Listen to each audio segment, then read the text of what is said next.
പലവട്ടം തോറ്റിട്ടും എവറസ്റ്റ് കൊടുമുടി കീഴടക്കാൻ വീണ്ടും വീണ്ടും പുറപ്പെട്ട ബ്രിട്ടീഷ് പർവ്വതാരോഹകൻ ജോർജ് ഹെർബർട്ട് മലോറിയോട് ഒരു നൂറ്റാണ്ട് മുൻപ് ലോകം ചോദിച്ചു, എന്തിനു വീണ്ടും? അവരോട് അദ്ദേഹത്തിന് ഒരു മറുപടിയേ ഉണ്ടായിരുന്നുള്ളൂ, because it is still there. Yes, Hero ISL-ൽ ഓരോ തവണയും കളിക്കാൻ എത്തുന്ന കേരള ബ്ലാസ്റ്റേഴ്സിന്റെ ആരാധകരും ആവർത്തിക്കുന്ന സെന്റൻസ് അതാണ്, because it is there. Hero ISL trophy ജീവിതത്തിൽ ഒരിക്കലെങ്കിലും ഞങ്ങള് മുത്തമിടാൻ ആഗ്രഹിക്കുന്ന, ഞങ്ങൾ കൈവെള്ളയിൽ കൊണ്ട് നടക്കാൻ ആഗ്രഹിക്കുന്ന hero ISL trophy, because it is still there.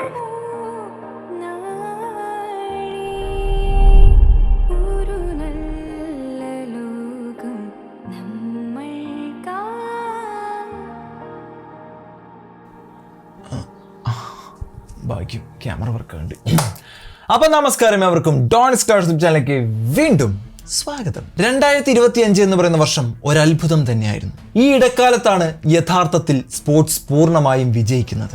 നീണ്ട 16 വർഷത്തെ കാത്തിരിപ്പിന് വിരാമമിട്ട് RCB കിരീടമുയർത്തിയതും ICC world test championship south Africa ആദ്യമായി നേടിയതും ക്രിക്കറ്റ് ലോകത്തിന് ഒരു അത്ഭുതം തന്നെയായിരുന്നു. FA കപ്പ് വിജയിച്ച ക്രിസ്റ്റൽ പാലസും ചരിത്രത്തിൽ ആദ്യമായി UCL കിരീടം സ്വന്തമാക്കിയ PSG-യും ആദ്യ യൂറോപ്പ ലീഗ് കിരീടത്തിൽ മുത്തമിട്ട സ്പേഴ്സും അങ്ങനെ യഥാർത്ഥത്തിൽ ഫുട്ബോൾ വിജയിച്ചു നിൽക്കുമ്പോൾ അവശേഷിക്കുന്നത് ഒന്ന് മാത്രമായിരുന്നു, അതെ, കേരള ബ്ലാസ്റ്റേഴ്സ്.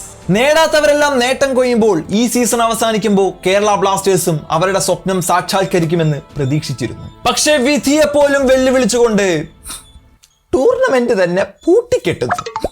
എന്തല്ലേ? സോ ISL ഈ സീസണിൽ ഇല്ലേ എന്ന ചോദ്യത്തിന് ഒറ്റ വാക്കിൽ ഇല്ല എന്ന് മറുപടി പറയാൻ പറ്റില്ല. പക്ഷെ ജനറലി ലോജിക്കലി ഈ ഒരു സീനൊക്കെ നമ്മൾ കൂട്ടി വായിക്കുന്ന സമയത്ത് ഈ ഒരു സീസൺ ഉണ്ടാകാനുള്ള സാധ്യത വളരെ വളരെ വളരെ കുറവാണ്. എന്താണ് ഈ സീൻ? ഇതിനെപ്പറ്റി ചുരുക്കിയിട്ട് മനസ്സിലാകുന്ന പോലെ പറഞ്ഞുതരാൻ പറ്റുമെന്ന് ചോദിച്ചു കഴിഞ്ഞാൽ പപ്പ ഈസ് ഹിയർ, പറഞ്ഞുതരാം. MRA അഥവാ master right agreement 2010 all India football ഫെഡറേഷനും FSDL-ഉം, അതായത് ISL ഒക്കെ നടത്തുന്നത് FSDL ആണ്, അവരും കൂടെ ചേർന്നിട്ട് ഒരു 15 വർഷത്തെ കരാർ ഒപ്പിടുന്നു. അക്കോർഡിംഗ് ടു ദിസ് അഗ്രിമെന്റ് FSDL-ലാണ് ISL-ന്റെയും ഇന്ത്യൻ ഫുട്ബോൾ നാഷണൽ ടീമിന്റെയും ബ്രോഡ്കാസ്റ്റിംഗും മാർക്കറ്റിംഗും കൊമേഴ്ഷ്യലൈസേഷന്റെ ഒക്കെ റൈറ്റ്സ് ഉള്ളത്. സോ ഇതിന് പ്രതിഫലമായിട്ട് 50 കോടി അല്ലെങ്കിൽ കിട്ടുന്ന വരുമാനത്തിന്റെ 20% AIFF-ന് FSDL കൊടുക്കുമായിരുന്നു. അതാണ് ഇതുവരെ നടന്നു വന്നുകൊണ്ടിരുന്നത്. സോ ഈ ഒരു ഡിസംബർ 8-ന് ഈ ഒരു എഗ്രിമെന്റ് തീരാൻ പോവാണ്. സോ ഈ ഒരു എഗ്രിമെന്റ് പുതുക്കണം. അതുകൊണ്ട് തന്നെ FSDL പുതിയ എഗ്രിമെന്റ് സൈൻ ചെയ്യുന്നതിന് മുമ്പ് കുറച്ച് നിബന്ധനകൾ അങ്ങോട്ട് വെച്ചു.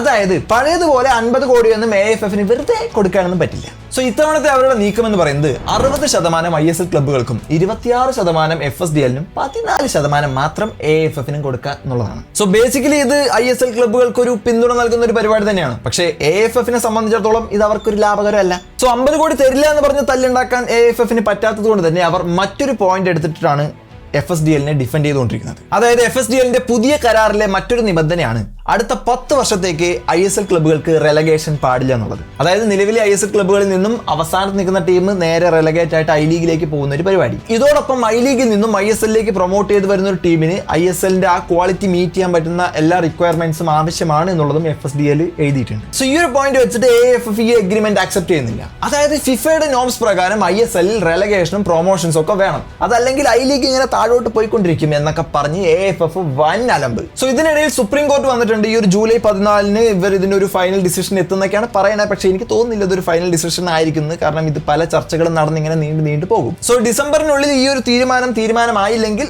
ISL ഈ സീസൺ ഉണ്ടാകില്ല എന്നാണ് FSDL തീർത്തും പറയുന്നത്. സോ ഈ ഒരു അൺസർട്ടനിറ്റി കാരണം ടീമുകളൊന്നും പുതിയ പ്ലേയേഴ്സിനെ സൈൻ ചെയ്യുന്നില്ല. സ്പോൺസേഴ്സ് ഒക്കെ മേലോട്ട് നോക്കിയിരിക്കുകയാണ്. സോ ഈ ഒരു ഡിസിഷൻ ഇപ്പൊ കത്തുന്നതിനൊക്കെ ഒരുപാട് ദിവസങ്ങൾക്ക് മുമ്പ് തന്നെ AIFF അവരുടെ കലണ്ടറിൽ നിന്നും ISL-നെയൊക്കെ എടുത്ത് തൂക്കിയിരുന്നു.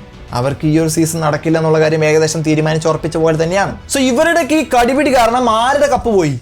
ബ്ലാസ്റ്റേഴ്സിന്റെ കപ്പ് പോയി.